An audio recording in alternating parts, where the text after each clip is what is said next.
갈라디아서는 바울 사도가 믿음으로 구원을 받는다는 주제로 성도들에게 전하는 메시지예요. 왜냐하면 성도들도 바울 사도에게 들을 만큼 들어서 알고 있었는데 예수님을 믿는 믿음으로 구원받은 사실을 모르는 사람이 없었는데, 그런데 바울 사도가 자리를 비운 사이에 그새 다른 복음을 받아들여 가지고 믿음으로 구원받는 삶에서 율법으로 구원을 받는다는 착각으로 자기 삶 가운데 자기 힘으로 구원을 받으려는 노력을 하고 있는 모습을 보면서 바울 사도가 다시 한번 구원에 대해서 조목조목 이야기를 해주는 거예요. 교회를 다니면서 신앙생활을 하면서 예수님을 믿음으로 구원을 받는다는 사실을 모르는 사람은 거의 없습니다. 어린아이들도 너무 많이 들어서 잘 알고 있어요. 하지만 자기가 알고 있는 것과 다르게 사는 사람이 태반이라는 거예요. 그것을 몰라서 그렇게 행동하는 게 아니라 믿음으로 구원받는다는 것이 어떤 의미인지 정확하게 알지 못하고 다른 복음을 들었을 때 쉽게 흔들린다는 거예요. 그래서 갈라디아서에서 바울이 이렇게 자세하게 복음에 대해서 다시 설명을 해줍니다. 그래서 이 내용을 들었을 때 이게 도대체 나와 무슨 상관이지 하는 사람들은 다른 복음에 빠질 위험이 있다. 복음에 대해서 이렇게 분별하지 못하고 잘 알지 못하는 사람들은 옆 사람이 이야기하는 말에 쉽게 현혹되거나 넘어진다는 거예요. 너 그렇게 신앙생활을 하면 안 돼 했을 때, 아니 나는 이렇게 신앙생활을 하는 게 믿음으로 신앙생활을 하는 거야 하고 자신 있게 이야기하는 것이 아니라, 아 그치 나도 뭔가 부족한 것 같았어 하면서 자기 신앙에 확신이 없는 그런 모습들, 넘어지기 쉽다는 거예요. 이단에 빠질 수도 있고 아니면 다른 복음에, 다른 종교에 빠질 수도 있습니다. 그래서 바울 사도가 오늘 다시 한번 이렇게 우리 가운데에 주는 이 메시지를 우리가 살펴볼 텐데, 15절부터 22절까지 우리가 한 절씩 한 절씩 자세히 한번 살펴보려고 해요. 먼저 15절과 16절입니다. 다음 넘겨주세요. 첫 번째 15절과 16절은 약속에 관한 것인데, 첫 번째, 사람의 언약이라도 정한 후에는 아무도 폐하거나 더하거나 하지 못하느니라. 사람이 약속을 하면은 그것을 변경하거나 취소할 수가 없다는 거예요. 그런데 우리는 삶 가운데 너무 많이 약속을 깨잖아요. 그쵸? 원래는 약속을 깨면 안 되는 거예요. 그런데 우리는 쉽게 약속을 깹니다. 말로 하는 약속은 더 이상 믿을 것이 못 돼요. 그래서 뭘 써요? 우리가 약속을 할 때 종이에 계약서를 쓰죠. 예, 말로 하는 약속을 원래 지켜야 될 것인데 사람들이 너무 지키질 않으니까 종이에다가 쓰는 거예요. 그리고 자기가 한 말이라는 것, 자기가 한 내용이라는 것을 확인하는 도장도 찍고 그렇게 합니다. 하나님께서는 말씀하시면 다 그대로 지키세요. 신실하시기 때문에. 그런데 사람은 자기 말을 잘 어깁니다. 그것이 무엇 때문이냐? 무엇 때문에 사람이 그렇게 약속을 지키지 않냐? 죄 때문에 말을 지키지 않게 된 거예요. 그러니까 죄가 있기 전에는 사람이 하는 말이 다 참말을 합니다. 하나님을 닮았기 때문이에요. 그런데 죄가 들어오니까 이제 무슨 말을 해요? 세 글자로? 거짓말을 하게 되는 거예요. 죄 때문에 하는 거예요. 그러니까 사람이 더 이상 사람의 말을 믿지를 못하게 되는 거죠. 그런데 여기에서 사람의 약속이라도 아무나 폐하거나 더하지 못하는데, 하물며 하나님의 약속은 얼마나 더 신실한 것이냐. 하나님은 말씀하시면은 반드시 지키는 하나님이에요. 그러니까 우리의 믿음의 대상이 될 수가 있는 것이죠. 다음 넘겨주세요. 그런데 여기에서 이 약속들은 아브라함과 그 자손에게 말씀하신 것인데 여럿을 가리켜 자손들이라 하지 아니하시고 오직 한 사람을 가리켜 내 자손이라 하셨으니 곧 그리스도라. 이것이 굉장히 중요합니다. 우리는 아브라함의 약속을 저와 여러분이 믿음으로 구원받은 이후에 아브라함의 자손이라고 인정을 받았잖아요. 그래서 아브라함의 그 복이 우리에게 그대로 흘러오는 줄 믿습니다. 아멘이시죠? 그런데 여기에서는 자손들에게 이야기한 것이 아니라 오직 한 사람 그리스도에게만 이 약속이 유효한 거라고 이야기하고 있어요. 그러면 우리가 이제 혼란이 오죠?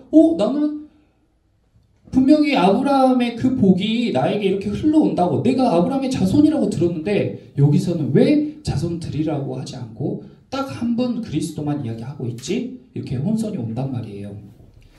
하나님께서 약속을 주시고 또 율법을 주셨어요. 그래서 15절 소제목이 율법과 약속입니다. 그런데 하나님께서 율법을 주신 것이 이 율법을 잘 지켜야 구원을 받는다는 의미냐? 그것이 아니라는 거예요. 하나님께서는 우리를 구원하신다고 약속하셨어요. 그런데 그 약속의 대상이 자손들이 아니라 아브라함의 자손이라는 거예요. 그러니까 우리가 굉장히 혼란스럽습니다. 이것이. 그런데 이걸 이제 잘 정리를 해볼게요. 차근차근.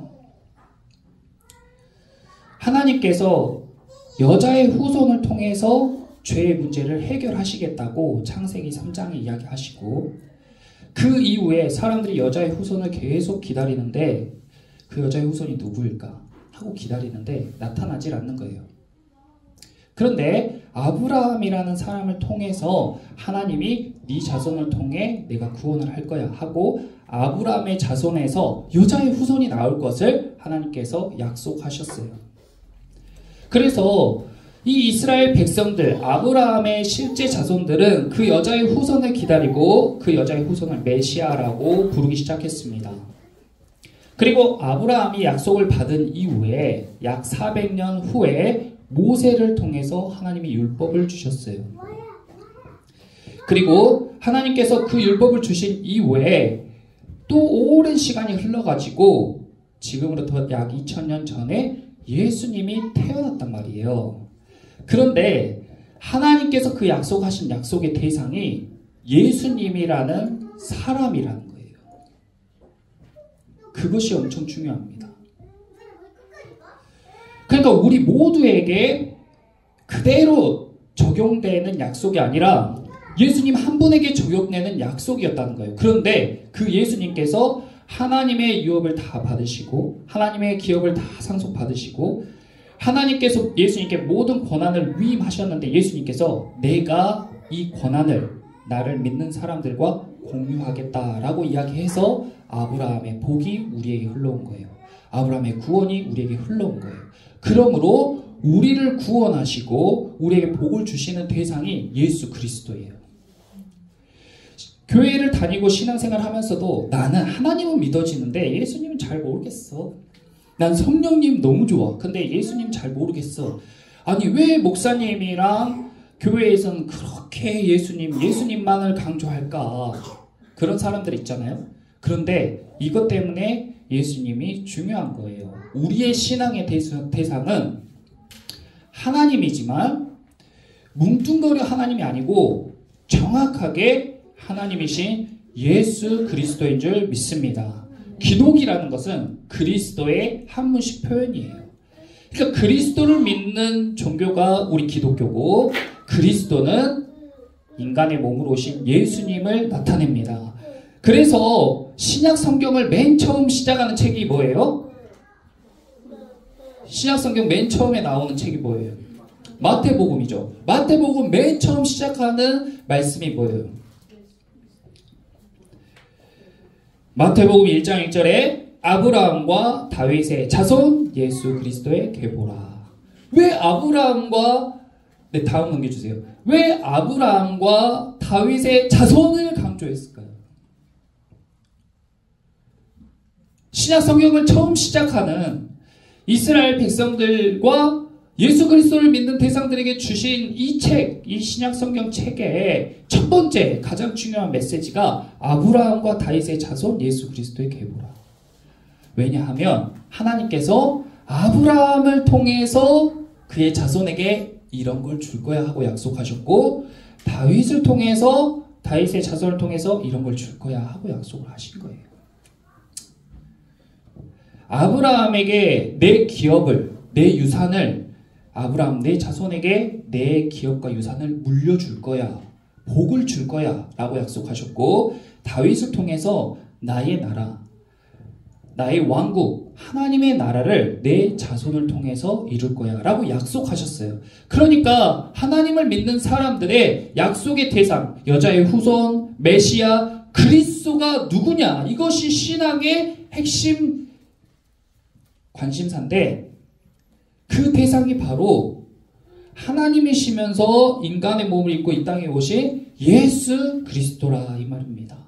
그러니까 예수님이 얼마나 중요하냐고요. 오실 예수님을 믿는 신앙, 그리고 오신 예수님을 믿는 신앙, 그리고 다시 오실 예수님을 믿는 신앙. 이것이 우리 신앙의 대상이에요. 17절과 18절 다음 넘겨주세요. 17절과 18절은 하나님의 약속에 대한 이야기인데요. 신명기 4장 44절 모세가 이스라엘 자손에게 선포한 율법은 이러하니라. 하나님의 약속과 율법의 관계가 어떻게 되느냐. 율법에 대해서 우리가 계속 이야기하고 있는데 간단하게 이야기하면 나의 능력으로 나의 힘으로 내가 구원을 한다는 거예요. 이러이러한 것을 지켜야 하나님이 구원해 주신다. 이러이러한 것을 지켜야 내가 죄사함을 받는다라고 생각하는 것이 율법으로 구원받는다는 생각이죠. 그런데 그것은 기독교에만 있는 게 아니라 다른 모든 종교에도 그런 형식이 있어요. 하다못해 미신신앙에도요. 자기 몸을 자해해야 죄가 사해진다. 아니면은 사람이나 짐승을 제물로 드려야 자기 죄가 사해진다. 이런 것들이 다 율법에 포함되는 거예요. 그런데 17절에 하나님께서 미리 정하신 언약을 430년 후에 생긴 율법이 폐하지 못하고 그 약속을 헛되게 하지 못한다라고 이야기하고 있는 거예요. 그러면 이 율법이 그럼 필요가 없는 거냐? 그렇지가 않다는 거예요. 율법의 성격이 아브라함에게 하신 하나님의 약속을 부정하는 성격이 아니에요. 신명기는 모세가 모세오경을 쓴 내용들을 다 요약해가지고 하나님의 그 메시지를 요약 정리해서 딱 선포한 그런 책인데 4장 44절에 율법은 이런 거야 하고 이야기를 해줬어요. 5장 1절에 보면 모세가 온 이스라엘을 불러 그들에게 이르되 이스라엘아 오늘 내가 너희의 귀에 말하는 규례와 법도 그러니까 율법이죠. 이것을 듣고 그것을 배우며 지켜 행하라 이렇게 이야기했어요. 율법을 지키지 않으면 너희에게 구원이 없어. 율법을 지켜야 너희가 구원받아. 율법을 지켜야 너희가 죄사함 받아. 이런 메시지가 아니라는 거예요. 듣고 그것을 배우라는 거예요. 배운다는 것은 다 마스터하는 게 아니라 점점 좋아지는 과정을 담고 있잖아요. 듣고 배우라는 거예요. 다음 넘겨주세요. 그리고 이런 메시지가 있어요. 이어서 9절 10절에 그것들에게 절하지 말며 그것들을 섬기지 말아라. 난 내 하나님 여호와는 질투하는 하나님인즉 나를 미워하는 자의 죄를 갚되 아버지로부터 아들에게 3, 4대까지 이르게 하거니와 나를 사랑하고 내 계명을 지키는 자에게는 1000대까지 은혜를 베푸느니라. 그러니까 이런 메시지를 보고 율법을 지키지 않으면 내가 3, 4대 벌을 받구나. 율법을 지켜야 1000대까지 복을 받구나. 이걸 구원과 연관지어 생각하는데 그것이 아니라는 거예요. 그럼 이건 뭐예요? 율법은 뭐예요? 왜 말며 왜 이런 걸 하지 말고 이런 것도 하지 말아라 이렇게 이야기하는 거예요. 9절의 두 번째 줄 보면 하나님은 어떤 하나님이냐면 질투하시는 하나님이에요. 우리 기억하시기 바랍니다. 질투하시는 하나님이에요. 그리고 또 10절에 하나님은 우리와 뭘 하기를 원하세요? 하나님은 우리와 사랑하기를 원하시는 거예요. 그러면 사랑과 질투는 다 하나님과 나와의 무엇을 이야기하는 거예요? 법적 관계예요? 아니면 사랑의 관계예요? 사랑의 관계예요.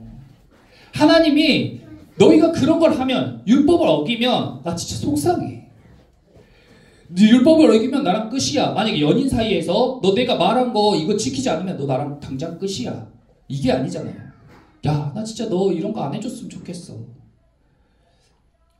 너 이러면 너 다른 이성과 네가 이렇게 같이 이렇게 하는 행동하는 걸 보면 나 진짜 속상해. 근데 다른 커플들과 밥 먹고 있는데 네가 다른 커플의 깻잎을 딱 잡아주는 걸 보면 내가 진짜 속상해. 이런 거예요. 질투라는 게. 그쵸? 그리고 난 너가 이런 말 해줄 때 정말 나는 사랑받고 있는 느낌 느껴. 나 너한테 사랑받고 싶어.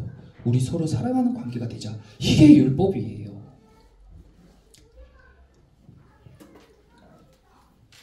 다음 넘겨주세요. 그래서 하나님의 은혜와 사랑을 듬뿍 경험해야 돼요. 율법을 보면서. 나한테 질투하게 하면 너 정말 3, 4대까지 내가 진짜 미워할 거야. 근데 너 나를 사랑해주면 난 너의 1000대까지 은혜를 베풀 거야. 이 3, 4대와 1000대를 비교해보세요. 이게 하나님의 긍휼이고 사랑이에요. 그러니까 하나님은 그런 것들을 우리에게 말씀하고 계신 거예요. 그래서 우리는 율법을 듣고 배우며 그것을 지키라고 했을 때 막 그걸 공부해가지고 막 이거 안 지키면 큰일 날 거야. 나 3, 4대 저주받을 거야. 이게 아니고 나 하나님을 너무 사랑하는데 어떻게 더 사랑할 수 있지? 어떻게 하면 하나님이 기뻐하실까? 했을 때 율법을 보면 하나님이 이렇게 할 때 기뻐하시구나. 내가 사랑하는 하나님을 이렇게 섬길 수 있구나 하는 방법으로 율법을 접근해야 된다는 거예요. 18절에 만일 그 유업이 율법에서 난 것이면 약속에서 난 것이 아니리라. 그러나 하나님의 약속으로 말미암아 아브라함에게 주신 것이라. 율법이 유업이라는 것은 상속, 기업, 유산 이런 거예요. 그러니까 우리가 아버지가 엄청 부자인데 아버지가 그 재산을 다 나에게 물려주신다. 너무 기분이 좋잖아요. 그렇죠? 근데 아버지의 유산을 받는 조건, 아버지의 기업을 받는 조건, 단순히 인간적으로 부자인 사람의 부를 물려받는 것과는 차원이 다른 이 세상의 모든 만물을 창조하시고 다스리시고 주관하시는 그 하나님의 유업을 그대로 물려주겠다는 거예요. 이 세상을 창조하고 다스리고 주관할 수 있는 그 권한을, 그 유업을 그대로 물려주겠다는 거예요. 죽지 않고 영원한 생명을 살 수 있는, 가난하거나 궁핍하거나 낙심하거나 두려워하지 않는 전지하고 전능하신 그 유업을 그대로 물려주시겠다는 거예요. 어떤 사람에게 물려줘요? 아브라함의 자손에게, 다윗의 자손에게. 그 자손이 수많은 아브라함의 자식들, 수많은 다윗의 자식들이 아니라 딱 한 사람, 여자로부터 태어나신 예수 그리스도에게 그 유업을 그대로 하나님이 주셨어요. 그러므로 이 세상을 창조하시고 주관하시고 다스리는 모든 권세가 다 예수님께 있는 거예요. 근데 그 예수님의 그 유업을 나를 믿는 나의 자손들에게 나눠주겠다는 거예요. 조금씩 조금씩 쪼개주는 게 아니라 전부 다 나눠주겠다는 거예요. 그래서 우리가 하나님의 유업을 물려받는 것은 율법을 잘 지켜서 받는 게 아니에요. 약속하신 대로 조건 없이 우리에게 다 주실 줄 믿습니다. 19절과 20절 다음 읽어주세요. 다음. 그럼 율법은 19절, 율법은 뭐냐? 율법은 왜 주셨냐? 아까 이야기한 것처럼 하나님의 마음을 알기 위해서, 하나님의 사랑을 알기 위해서 주신 것이 율법인데, 바울이 조금 더 자세하게 이제 설명을 하고 있어요. 19절과 20절. 그런즉 율법은 무엇이냐? 범법함으로 더하여진 것이라. 율법이 왜 생겨났냐? 율법이 어떻게 생겨났냐? 사람들이 죄를 지음으로 야, 너 그런 거 죄야 하고 이야기해주다 보니까 생겨난 거예요. 하나님의 이름을 함부로 부르는 거. 이 구약시대 사람들은 거짓말을 한다고 했잖아요. 거짓말 중에서도 제일 하지 말아야 될 것이 하나님께 맹세하고, 야, 너랑 약속해. 내가 하나님께 맹세하고 약속한다. 근데 안 지켜요. 하나님의 이름이 더럽혀지잖아요. 이런 것을 하나님이 너무 싫어하시는 거예요. 그리고 하나님이 아닌 나무 신이시여 오늘 또 저에게 이렇게 복을 주세요. 바다의 신이시여 오늘 낚시 가는데 물고기 좀 많이 잡히게 해주세요. 이런 우상 숭배 너무 싫어하신다는 거예요. 그래서 하나님이 그런 것들을 질투하시는 하나님이, 내가 너랑 사랑하고 싶은데 엉뚱한 사람에게, 엉뚱한 신에게 사랑의 표현을 하는 하나님의 자녀들에게 야, 나 그런 거 정말 싫어. 야, 그러려고 내가 너희를 만들고 이 세상을 창조한 게 아니야 하고 알려주시다 보니까 숫자가 점점 많아지는 거예요. 그전엔요, 사람들이 사람이 사람을 죽이는 것도 잘못인 줄 몰랐어요. 다른 사람이 내가 힘이 있으니까 다른 사람의 물건을 빼앗는 게 잘못인 줄 몰랐다고요. 조목조목 알려주신 거예요. 왜요? 사람이 사람답게, 사람이 창조의 목적대로 살게 하시기 위해서. 그래서 처음에는 10개를 주셨는데, 10계명을 주셨는데, 그것이 이럴 땐 어떻게 해요? 저럴 때 어떻게 해요? 하다 보니까 이 구약 성경에 나온 율법이 총 613가지나 된 거예요. 근데 613가지를 우리가 다 어떻게 지킵니까? 그 안에 있는 세부 내용은 더 많죠. 그걸 어떻게 다 지켜요? 근데 우리가 하나님을 사랑하면 그게 알고 싶어지고 그걸 막 우리가 자발적으로 지키게 된다는 거예요. 그러니까 어떻게 해야 하나님을 더 사랑할 수 있지? 그때 이렇게 하면 되구나 하고 우리가 알게 되는 거예요. 아, 주의를 잘 지켜야 되구나. 하나님께 예물을 내 힘껏 드리니까 하나님 기뻐하시구나. 돈이 필요한 게 아니라 내 마음을 받고 싶어 하시구나. 약한 자들을 돕는 걸 기뻐하시구나. 내 도움의 손길이 필요한 것을 찾아다니시는 것을 기뻐하시구나. 내가 한 번 더 용서하고 원수에게 악당을 뱉는 게 아니라 원수를 용서하는 것을 기뻐하시구나. 그래서 하는 거예요. 다음 넘겨주세요. 천사들을 통하여 한 중보자의 손으로 율법을 주셨어요. 이 중보자 이름이 뭐예요? 이 중보자가 바로 모세입니다. 모세를 통해서 율법을 주셨잖아요. 다음 넘겨주세요. 그런데 이것이 약속하신 자손이 오시기까지 있을 거예요. 그러니까 예수 그리스도를 이야기하는 것이죠. 20절에 그 중보자는 한 편만 위한 자가 아니나 하나님은 한 분이시라. 이것이 제가 이 말씀을 소화하고 해석하려고 무진장 이번 주에 흰머리가 한 10개 나버렸어요.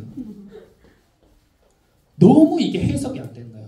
그 중보자는 모세는 한 편만 위한 자가 아니나 하나님은 한 분이시니라. 이 말을 이 타이밍에 왜 하셨을까? 그런데 이것이 알게 되니까 너무 속이 시원한 거예요. 왜냐하면 모세는 한 편만 위한 자가 아니었어요. 모세는 기독교만 위한 자가 아니었다고요. 그럼 누구도 위해요? 모세는? 유대교도 위해요. 이슬람교도 위해요.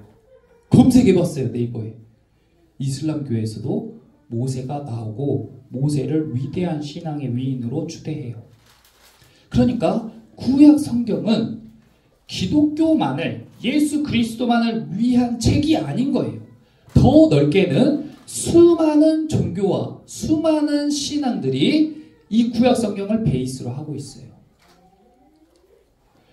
그러니까 갈라디아 사람들이 다른 복음을 듣고도 헷갈리는 거예요. 왜냐하면 유대인들이 야, 하나님은 이런 하나님이야, 모세가 이렇게 이야기해서 하니까 마음을 뺏기는 거예요. 맞아, 내가 보는 성경에도 그렇게 쓰여 있어. 이단들도 그렇게 말해요. 신천지도 그렇게 말해요. 이사야서에 이렇게 써져 있고 어디 책에는 이렇게 써져 있고. 그러니까 마음이 막 흔들리는 거예요. 그런데 바울이 이렇게 이야기하는 거예요. 그 중보자는 한 편만 위한 자가 아니야.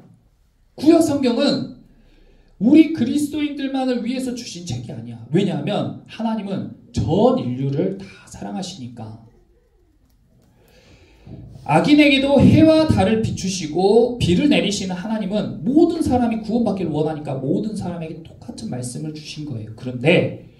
그러니까 제가 봉자, 맹자, 노자의 책을 읽어도 하나님이 거기서 보이는 거예요. 어떻게 된 거지? 이게 어떻게 된 거지? 했는데 제가 그것을 깊이 봤을 때 느낀 점이 뭐였냐면 이들은 하나님이 세상을 창조하시고 하나님이란 대상이 있는 것까지는 아는데 그 하나님이 누군지를 모르구나. 그 여자의 후손이 누군지를 모르구나. 그 메시아가 누구인 줄 모르구나. 그냥 막연하게 어떤 초월자, 막연하게 그냥 하늘에 계신 어떤 대상, 이렇게만 생각하지 그분이 정확하게 누구인지, 그분이 어떤 일을 했는지, 그분이 우리에게 어떤 의미인지는 모른다는 거예요. 그런데 그것이 감추어진 비밀이었는데 그것이 예수님이 오신 이후로 그 비밀이 이제 풀리게 됐다는 거예요. 그러니까 구약 성경은 우리만을 위해서 있는 게 아니라 많은 사람들을 위해서 율법을 하나님이 주신 것인데 그것만으로 온전한 것이 아니라 예수님께서 율법을 폐하러 온 것이 아니라 완성하러 왔다고 이야기하신 것은 이 율법들이 다 나를 가르쳐 하는 이야기였어. 하나님은 한 분이시라는 거예요. 어떻게 절에서 믿는 하나님과 이슬람에서 믿는 하나님과 이단에서 믿는 하나님과 어떻게 다 같냐고요. 그들도 막연하게 하나님이 있다는 사실은 알지만 그 하나님이 예수 그리스도라는 사실은 기독교에만 있는 진리인 줄 믿습니다. 그러니까 기독교는 타협할 수가 없는 거예요. 배타적일 수밖에 없는 거예요.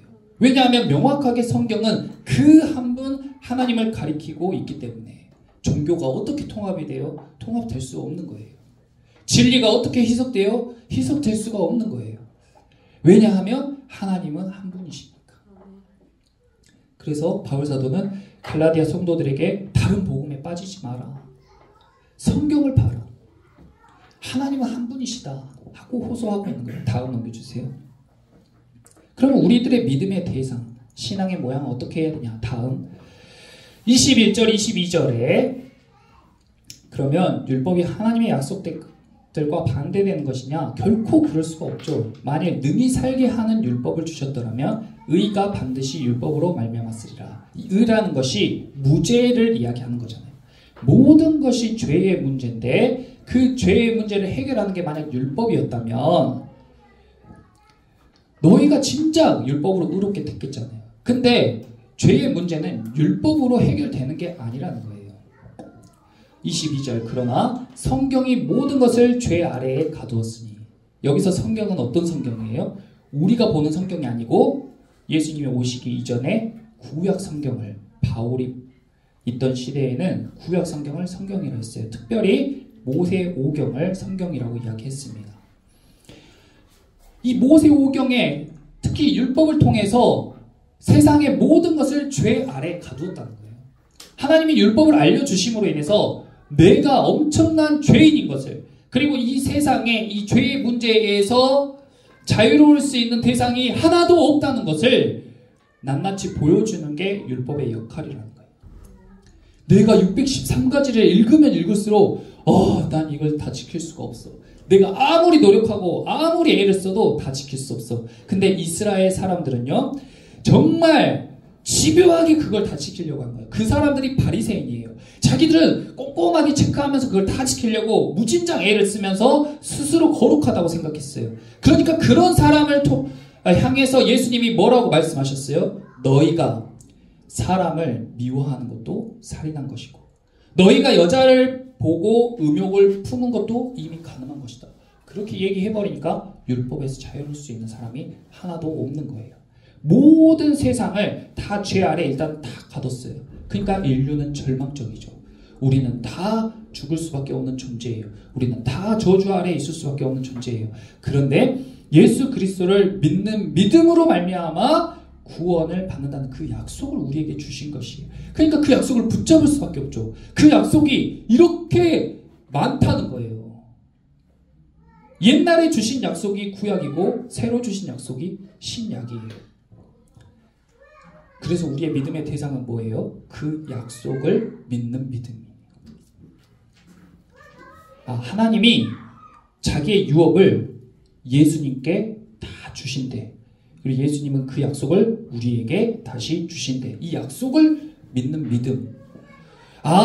우리가 죄로 인해서 죽게 되었는데 하나님이 우리를 다시 영원히 살게 하실 거래. 그 약속을 믿는 믿음. 우리가 죽고 나면 천국이 있고 지옥이 있는데 예수님을 믿으면 우리를 천국으로 인도하실 거래 라는 약속을 믿는 믿음. 그러니까 우리의 믿음은 약속 위에 굳게 서는 믿음이어야 돼요. 막연하게 교회에 다니고 예수님을 믿어요 입으로 말만 하면 내 모든 일이 만사형통하고 내가 하고 싶은 게 다 이루어지는 그런 게 신앙이 아니에요. 철저하게 하나님은 자기의 약속을 지키는 신앙의 모습으로 우리를 인도한단 말이에요. 다음 넘겨주세요. 예를 들어볼게요. 자, 여기 예쁜 교회가 있습니다. 여기 주변의 사람들이 이 교회를 다녀요. 그런데 자, 여러분 올해 연말 이제 이 교회 목사님이 이야기하시는 거예요. 올해 연말 12월 1일 정오까지 우리 교회에 오시면 다 1,000,000원씩 드립니다. 성도들이 그걸 들었어요. 11월 중순이었어요. 시간이 흘러갑니다. 12월 1일만 기다리고 있어요. 시간도 보고 있어요. 12월 1일이 딱 됐습니다. 오늘 교회에 가면 1,000,000원씩 준대. 오케이 하고 정오에 딱 맞춰서 어떤 사람은 10시부터 어떤 사람은 11시부터 교회 가서 줄 서서 기다리고 있어요. 시간이 됐습니다. 목사님이 12시 문을 탁 여니까 사람들이 줄을 쭉 서 있어요. 자, 잘 오셨습니다 하고 1,000만 원씩 봉투에 담아서 다 나눠주는 거예요. 좋겠죠. 그러면 성도들이 요 집에서 이 교회로 가는 그 수고 때문에 1,000만 원을 받은 것이냐, 아니면 목사님이 12월 1일 정오에 1,000만 원을 드립니다 하는 그 약속을 믿고 간 사람이 1,000만 원을 받은 거예요. 믿음으로 그 약속의 자리에 간 사람이 받는 거잖아요. 우리가 여기에서 여기 간 대가로 1,000만 원을 받을 수가 없잖아요. 그 노동의 대가로 받을 수가 없다는 거예요. 그것이 바로 하나님의 약속하신 신앙의 내용이에요. 우리가 아무리 율법을 잘 지키고 신앙생활 잘해도 그것은 우리가 받는 것의 가치가 될 수 없어요. 우리가 하나님께 유업을 물려받는다면 그것은 무엇 때문에 받는 거예요? 하나님의 말씀을, 하나님의 약속을 믿는 믿음에서, 그 약속을 믿는 신앙으로 인한 행동으로 인해서 받는 거란 말이에요. 그것이 믿음으로 구원을 받는다는 의미예요. 그러면 어떤 사람이 여기 사는 사람이에요. 근데 11월 말일 날 중요한 일이 생겨서 서울에 갔어요. 근데 어린아이예요.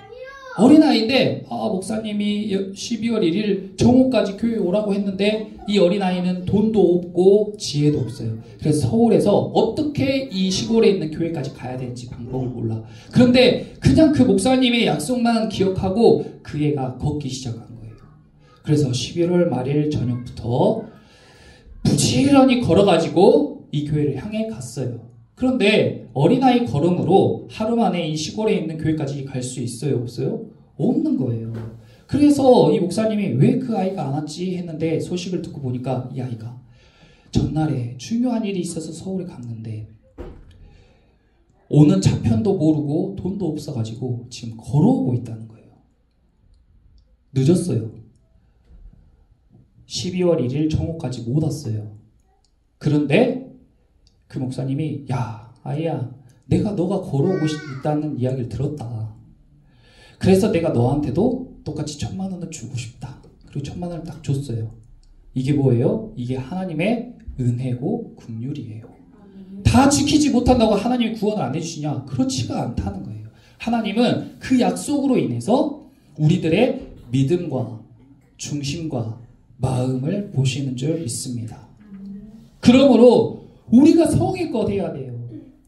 예물을 드릴 때에도 예물을 얼마 드리냐, 어떻게 드리냐가 중요한 게 아니에요. 어떤 사람은 줄 수 없는 와중에도 너무 드리고 싶은 마음이 불같이 일어서 드리는 사람이 있고, 어떤 사람은 많이 드릴 수 있음에도 불구하고 적당히 눈치껏 드리는 사람이 있어요. 그러면 하나님은 정성껏 드린 그 작은 예물을 더 기쁘게 받으신다는 거예요. 왜냐하면 우리와 사랑을 나누고 싶고 우리의 마음이 받고 싶은 거기 때문이에요. 다음 넘겨주세요. 그러면 여러분들은 이 많은 하나님의 약속 중에서 어떤 약속을 붙잡고 신앙생활을 하고 있냐? 제가 다니엘 기도회 들으면서 아주 감동적으로 들었던 게 전한길 강사님 메시지인데, 저분이 크게 사업을 하다가 30대에 사업이 쫄딱 망해가지고 빚을 25억이나 졌대요. 개인이 25억 빚을 지면 어떻게 갚을지 막막하잖아요. 근데 하나님께 매어 달리고 붙잡고 10년 동안 열심히 살아가는 데 있어서 하나님의 약속을 붙잡았다는 거예요. 10가지 자기 인생의 10계명 말씀을 읽어가지고 여기에서 자기에게 꼭 필요한 10가지 말씀을 자기 인생 10계명으로 정해놓고, 이럴 때에는 이런 말씀, 복 있는 사람은 악인의 꾀를 쫓지 아니하며, 그 말씀을 붙잡으면서 어떠한 유혹에도 흔들리지 않고 넘어지지 않고 말씀을 의지해가지고 10년 동안 열심히 일한 결과 다니엘 기도에 딱 나오는 그 시점에 그 해에 소득세를 25억 냈답니다. 그러면서 그 10가지의 말씀을 막 열심히 전해주는 거예요. 그러면 여러분은 신앙생활을 하면서 어떤 말씀을 붙잡고 신앙생활을 하세요? 어떤 약속을 붙잡고 신앙생활을 하세요? 그래야 그 약속이 이루어지는 걸 볼 거 아니에요. 그래야 저 강사님처럼 간증을 할 거 아니에요. 내가 이 약속을 붙잡았는데 신실하신 하나님이 이 약속을 지키셨다. 하나님이 살아계시다. 그런데 멍하니 있으면, 말씀에 있지 않으면, 하나님과 약속이 없으면 일어나는 일도 없는 거예요. 막연하게 신앙생활하면 다른 복음에 빠지기가 쉬운 거예요. 우리 교회에 올라오다 보면 계단 중간에 이 글이 있어요. 제가 성도들이 다 이렇게 품었으면 하는 마음으로 거기에 써놨는데, 믿음은 바라는 것들의 실상이고 보이지 않는 것들의 증거다. 이 말씀이 제가 받은 약속의 말씀 중에 하나입니다. 우리의 믿음은 흐리멍텅하고 추상적인 게 아니라는 거예요. 내가 무엇을 바라든지 간에 그 바라는 것들의 실제 상황이에요. 나의 믿음은 내가 바라는 것의 실제 상황이 돼요. 내가 예수님을 바라면 예수님이 실제 상황이 돼요. 예수님께서 역사하시고, 예수님이 들려주시고, 예수님이 보이시는 것을 경험하게 돼요. 내 삶 가운데 실제로 나타나는 거예요. 하나님이 보이지 않아요. 예수님이 보이지 않아요. 근데 보이지 않는 것들의 증거가 돼요. 뭐가요? 내 믿음이. 나 예수님을 믿어서 이렇게 살았는데 예수님이 눈에 보이지 않지만 진짜 실제로 역사하시는 것을 보게 되었다. 예수님이 눈에 보이지 않지만, 느껴지지 않지만, 없는 것 같지만, 그래도 나 하나님 하신 이 약속의 말씀을 내가 붙잡아. 내가 붙잡고 이것을 믿는 믿음으로 살아갔더니 정말로 내가 바라는 것들이 나타나게 됐다. 하나님의 약속이 나타나게 됐다. 실현했다. 이루어졌다. 그것이 우리의 삶이 되고 간증이 되기를 축복합니다. 우리 처음 살아온 교회가 어떻게 성도들이 행복해지냐? 어떻게 성도들이 행복해지냐? 그것은 행복을 막 쫓아가면서 살아가는 그런 게 아니에요. 하나님께서 이 세상을 창조하시고 주관하시고 다스린 하나님이시, 지금도 살아계셔서 우리 삶을 역사하시고 주관하시는 줄 믿습니다. 그러니까 우리의 하나님께서 주신 이 약속의 말씀을 우리 이렇게 있다 보면 반드시 하나님의 음성이 들리는 때가 온단 말이에요. 솔로몬과 같이 주님 이제 듣는 마음을 주세요 하고 메시지도 듣고 말씀도 듣고 찬양도 부르고 하다 보면 반드시 하나님의 음성이 들리게 됩니다. 그러면 그 음성을 다 붙잡고 그 약속을 믿는 믿음으로 신앙생활을 하는 거예요. 그러면 그 믿음이 실상이 되고 그 믿음이 여러분들의 증거가 되고 여러분들이 증인의 삶을 살게 될 줄 믿습니다. 그렇게 우리 다 예수님의 증인된 삶으로, 예수님으로 인해서 행복하고 충만한 삶으로, 감사하고 기쁨이 넘치는 삶을 사시는 저와 여러분 되시기를 예수님의 이름으로 기도합니다. 우리 같이 기도하고 찬양하겠습니다.